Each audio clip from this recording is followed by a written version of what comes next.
Gitu. Buku mau makan tidak pernah lupa ya. Makanya dia cuma naik derajatnya. Makanya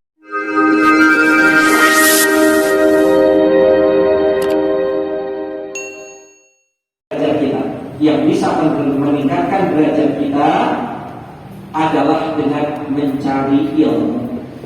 Sekali lagi, untuk meningkatkan derajat hidup kita adalah dengan thalabul ilmi. Bukankah mengatakan yarfa'illahu allazina amanu minkum wallazina utul ilma darajat. Allah akan tinggikan orang yang menuntut ilmu beberapa derajat. Utul ilmu. Makanya orang yang sedang menuntut ilmu, mencari ilmu itu terhormat dan dihormati. Yang sedang mencari ilmu. Kalau kalian pulang ke kampung, kamu kapan datang dari Jawa, dari sana? Kemarin sore. Alhamdulillah sehat. Kita itu disapa di sana sini oleh masyarakat. Terasa nggak seperti itu? Terasa. Ketika kita mau berangkat, kapan kamu berangkat? Insya Allah nanti sore. Oh, ini ada sedikit rezeki untuk kamu. Dikasihkan dengan terhormat pula. Itu kan apa? Thalabul ilmi, utul ilmu. Kita sedang mencari ilmu. Orang yang utul ilmu maka nanti akan lahir menjadi alim, menjadi orang yang berilmu. Orang yang berilmu itu belum tentu juga berderajat. Yang berderajat itu yang sedang mencari ilmu. Alladzina utul ilma, yang sedang mendatangi ilmu yang berderajat, yang derajatnya dinaikkan itu. Kalau sudah menjadi alim, sudah menjadi orang yang berilmu, belum tentu ditinggikan derajatnya. Itu bergantung produknya, bergantung apakah ilmunya itu punya manfaat atau tidak. Dan ternyata yang dihargai oleh Allah itu, yang derajatnya tinggi di Allah itu adalah ending daripada ilmu itu bukan semata-mata peradaban. Tujuan daripada ilmu di hadapan Allah bukan semata-mata peradaban. Orang yang tidak berilmu saja masih mungkin bisa mengejar peradaban. Bahkan orang yang terkaya juga di Indonesia adalah bukan orang-orang yang telah lulus S3, bukan. Orang yang berhasil bukan mereka yang telah pendidikannya tinggi-tinggi juga, tidak begitu. Tetapi yang disebut oleh Allah terhormat seorang alim itu adalah innama yakhsyallaha min ibadihil ulama. Jadi yang orang alim, yang tujuan Allah gitu ya, tujuan penghormatan Allah itu diberikan kepada orang alim yang yakhsha. Yang yakhsha itu yang takut kepada Allah. Efeknya kalau orang yang berilmu sudah takut kepada Allah, maka ilmunya itu tidak akan digunakan hal-hal yang mampu merusak, tetapi akan dimanfaatkan untuk kemanfaatan. Nah, jadi ternyata orang alim itu yang dimuliakan oleh Allah itu adalah orang yang alim yang yakhsha. Banyak orang yang berilmu, banyak profesor di sana sini, tetapi kalau dia hanya memiliki ilmu, menjadi alim, tetapi merusak, maka tidak mulia di pandangan Allah. Yang mulia di pandangan Allah adalah yang yakhsha. Ilmunya dia pakai, tetapi dipakainya adalah untuk kemanfaatan kepada manusia, bukan untuk merusak terhadap manusia. Banyak orang-orang yang berilmu jadi penipu. Para bisa menipu kan? Ilmu tinggi. Para peretas itu menghack. Itu saya dengar kemarin itu berita, sebuah berita yang sangat heboh di Amerika, terjadi perampokan uang kripto sampai triliunan, puluhan triliun bisa dia dapatkan. Apakah itu dilakukan oleh orang yang bodoh atau orang yang berilmu? Orang yang berilmu, dia menemukan cara menghacknya sehingga uang tersebut masuk pada rekening dirinya sendiri. Coba, yang seperti itu adalah alim yang yakhsha atau tidak? Tidak. Tapi ada orang yang berilmu juga, dia akhirnya menemukan sesuatu yang sangat bermanfaat untuk manusia. Ada seperti itu. Oleh karena itu, endingnya daripada kita menjadi ilmu alim itu harus yang yakhsha, yang takut kepada Allah. Nah itu alim. Dan orang seperti itu adalah sesuai dengan harapan Rasulullah, kun aliman, jadilah orang yang alim, berilmunya tapi yang yakhsha. Seandainya kita tidak mampu menjadi aliman al muta'alliman, jadilah kita orang yang mencari ilmu. Maaf, muta'alliman di sana tidak harus selalu pendidikan formal. Bagi ibu-ibu yang sudah rumah tangga, maka boro-boro mikiran sekolah S2, S3, S4, SPLR. Tidak pernah terpikir. Tetapi apakah mereka harus berhenti belajar? Tidak. Di masyarakat juga disediakan kanal-kanal untuk mencari ilmu. Apa itu? Majelis taklim. Sehingga rajin mereka. Bahkan banyak juga di antara ibu-ibu yang kuliah subuh. Itu ada ibu-ibu ngabring apa bulan Ramadan, wih di mana ibu?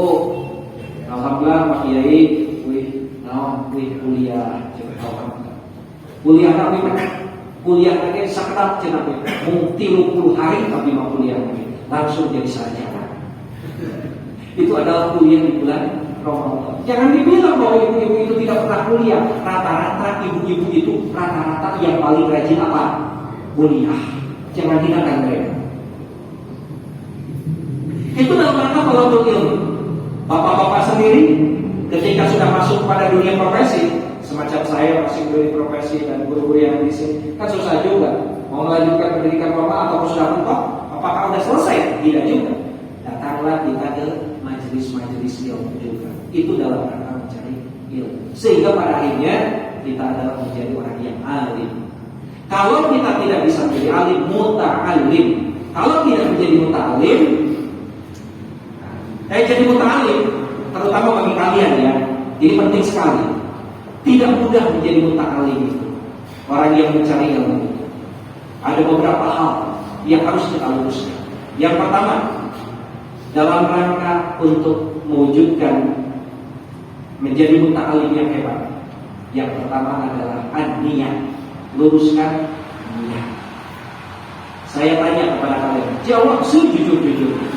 Coba kalian datang pesantren agrowisata ini, apa tujuan kalian? Pilihan cuma ada dua, mengejar cita-cita atau mendapatkan segala menu ilmu yang ada di sini. Pilihan ada dua. Mau pilih mana? Saya katakan A, B. A atau B? Salah. Pilih dua-duanya. Kan tidak ada rambu-rambu di atasnya itu adalah harus memilih satu kan? Nah, pilihlah A atau A dan B gitu lah. Silakan pilih A, ya A, B. Ya oke, kita mencari ilmu sebanyak-banyaknya sesuai dengan hidangan yang ada di sini. Selain itu, insya Allah cita-cita juga akan menyusul di kemudian. Pertama niat. Kalau niat sudah kuat, maka tantangan apapun juga akan kita hadapi. Banyak orang yang ditimpa berbagai penderitaan dalam mencari ilmu. Dia sedang malam kasar bimaktin anaknya hiji buduk. Dia tidur buduk. Nah, buduk itu adalah tandanya bahwa dia sedang naik derajat keilmuan. Tapi yang baca dari sini ya. Tapi jangan khawatir. Rata-rata orang yang berhasil itu adalah mereka yang pernah buduk. Saya sendiri ada buktinya nih, buduk galau deh, sudah kita ngaji. Namanya udah di situ. Ketika ngaji gini aja karena mungkin itu ngaji kan. Ini disangkanya enggak. Makanya orang buduk itu pasti adalah orang yang paling tabah. Kenapa? Dia rajin berdoa. Gini. Makanya dia cepat naik derajatnya. Makanya dia cepat naik cita-citanya. Makanya kalau santri belum buduk, maka itu belum sempurna jadi santrinya. Jangan buduk, jangan buduk ya. Yang kedua, penyakit santri itu adalah pencernaan. Rata-rata pencernaan. Bahasa nama pencernaan ke lambung, padahal di dalam lambung itu macam-macam itu penyakitnya. Lambung pokoknya. Nah, itu bisa disadari karena santri itu saking seriusnya belajar sampai melupakan makan. Rumah sakit tidak? Tidak. Tidak. Mau makan tidak pernah lupa ya. Kajian tipu mau belajar daripada lupa makan gitu. Itu lebih bagus lah ketimbang orang yang lupa makan, ya lupa apa? Belajar. Kalau dia sudah kuat tantangan apapun dia akan tahu. Makanya hebat nih guru-guru kita bilangnya. Pesantren itu dibilangnya pondok. Pondok itu punduk. Bahasa Arab itu punduk itu apa artinya? Hotel. Ya, makanya hotel. Makanya diajar bahasa Arab itu simpul itu. Punduk. Artinya adalah hotel. Sengaja gurunya bilang, kamu itu sekarang duduk di pondok. Artinya kamu sekarang itu lagi duduk di hotel. Disanjung-sanjung gitu. Kamu pulang dari mana? Dari pondok. Dari mana berarti? Dari hotel. Aduh, tersanjung-sanjung. Padahal penderitaannya ya Allah itu luar biasa. Masa ada di hotel penderitaannya luar biasa ya? Tapi biarkanlah, bukanlah kata-kata itu motivasi kan? Betul, sekali mengatakan yang baik-baik akan baik yang terjadi kepada kita. Pagi-pagi udah bilang, aduh asaiknya ngeri awak ya, ngeri, pasti jadi sakit tuh. Tapi pagi-pagi bilang, ketika meskipun sakit sedikit, saya akan kuat, saya akan pasti kuat itu. Ternyata kata-kata itu juga adalah menentukan nasib kita. Makanya jangan coba-coba kau katakan jelek pada dirimu sendiri. Katakan pada dirimu, meskipun saya ini adalah orangnya seperti ini, tapi saya katakan, tapinya itu yang bagus. Meskipun saya otak itu tidak terlalu cerdas seperti yang lain, tetapi saya punya kerajinan. Garis bawah itu rajin, itulah kelebihan kita. Berarti itu yang harus dihantar oleh kita. Meskipun saya duit tepati lomba, tidak banyak uang saya, tapi saya itu punya kemampuan untuk mencari uang. Dengan cara apa? Mencetak guru, mijitin guru. Kan suka ada itu ya, angpau ya, angpau. Saya sendiri kan di pesantren di sana ya. Tidak tega saya suruh santri habis ngaji. Kamu udah ngaji udah saya nyari angpau, pencetan ya, pencetan. Saya nggak tega, terus mau protesan gitu kan. Udah keluar kesah banyak banget itu mencetak. Mau guru teh kan galau deh kawe. Dipencet memerlukan tenaga yang ekstra keras kan. Sementara lulusan kita kan melentik gitu tanya. Kempreng semua tangan-tangan semua. Melibat tipu balik gitu mencetak sampai 1 jam. Kasihan dari gurunya kalau dia tidak dikasih sekadar untuk memberikan pala-pala atau lutut, maka dikasihkannya tidak usah banyak 100.000 dikasih. Alhamdulillah. Makanya yang mau mijitin saya itu antri santri itu. Makanya saya stop sekarang itu tidak boleh mijitin saya lagi. Karena sekali mijitin itu 100, cukup sekali sekali. Setelah itu ketagihan, karena itu mereka itu berasumsi kalau dipijit oleh Pak Asep itu pasti 100.000. Itu sudah menjadi booming di mereka. Hanya saya stop proyek tersebut. Tidak kuat saya bayarnya. Ceramah lama aja saya tidak dibayar sendiri itu Pak. Nah begitu ya anak-anak sekalian. Penyakit santri itu. Kemudian setelah niat diperkuat, berikutnya adalah ketika mencari ilmu harus ingat, harus disertai dengan kesungguh-sungguhan dan tawakal. Sungguh-sungguh dan tawakal. Dan ketika kita sudah mulai melangkah, maka Allah akan alladzina jahadu fina lanahdiyannahum subulana. Siapa saja yang berjihad di dalam jalanku, meskipun ayat ini ayatnya sifatnya nakirah. Apa saja yang berjihad di jalan Allah, kalau orang semacam kita sudah rumah tangga, berjihadnya berarti mencari rezeki kan. Kalau kita berupaya untuk mencari rezeki, alladzina jahadu fina, maka ya apa kasarnya? Lanahdiyannahum subulana. Coba kita perhatikan ayat terakhir. Subul. Subul itu mufrad apa jamak? Jamak. Mufradnya apa? Sabil.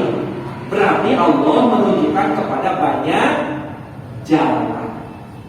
Banyak jalan. Jadi ketika kita sudah mulai bergerak, pasti akan banyak jalan yang Allah presentasikan di hadapan kita. Makanya ketika saya masuk ke pesantren Darussalam Ciamis, itu sebuah kalimat terpampang dengan jelas. Bukalah olehmu satu pintu, maka akan terbuka pintu-pintu yang lain. Artinya kalau kita masuk ke dalam sebuah rumah dalam satu pintu, artinya kalau kita berusaha berjihad, maka Allah akan tunjukkan kepada kita peluang-peluang untuk mendapatkan keberhasilan daripada orang yang tidak pernah punya keinginan sama sekali. Cuma sayang pepatah tersebut akhirnya diamalkan oleh bangsa. Oleh bangsa, oleh mencuri, bukalah olehmu satu pintu, suruh mereka memulai satu pintu, maka yakin nanti keluar itu akan banyak pintu. Yang Allah bisa dibuka, selalu bisa dibuka, sehingga dia bisa mudah keluar. Itu bangsa yang apa? Yang mengamalkannya. Padahal itu untuk santri sebenarnya. Makanya kadang-kadang juga ada santri yang jadi bangsa. Santri yang jadi serok, ada katanya. Tahu serok? Yang suka binatang yang suka nangkepin ikan di kolam itu serok bahasa di dia masuknya. Hari bahasa Indonesia nama seroknya. Musang macam lu. Beda cara serok, bentuknya beda gitu. Namanya. Oh lingsan disebutnya. Lingsan. Serok itu serok.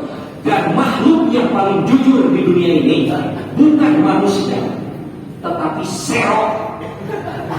Kenapa serok? Serok itu setiap dia habis mencuri ikan, pasti dia meninggalkan tanda jejak. Modal dirinya. Tidak. Apakah ada jenis manusia pencuri yang sejujur itu? Pastinya manusia masa lalu setelah mencuri, dia hapus semua tanda jejak dia, betul tidak? Tapi serok begitu dia habis memakan dan memangsa satu ikan gurami yang besar, maka saat itu pula dia langsung mules dan tidak dia pergi kemana-mana atau pergi ke WC yang ada di sini kan? Enggak, langsung modalnya dirinya ada dia.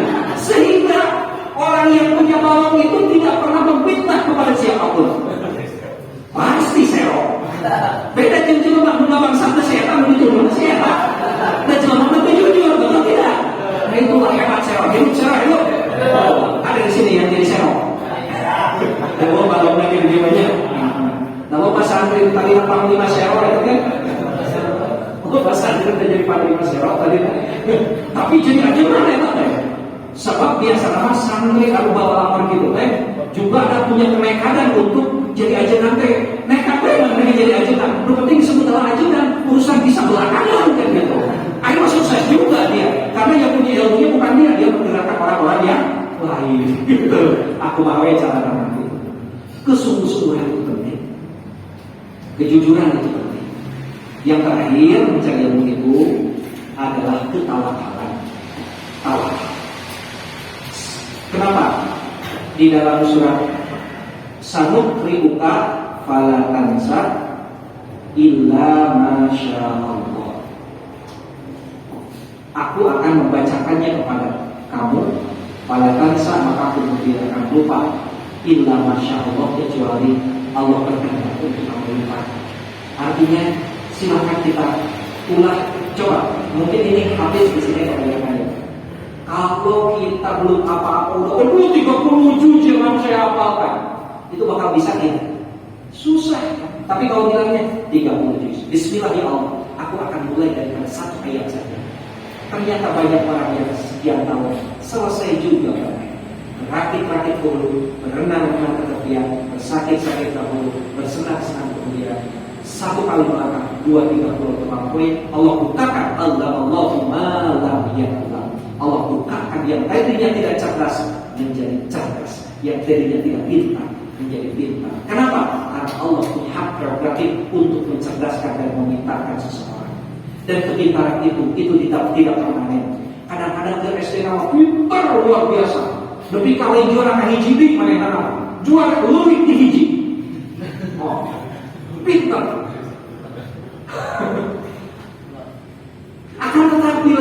ketika dia masuk SKKP, bodoh yang utara.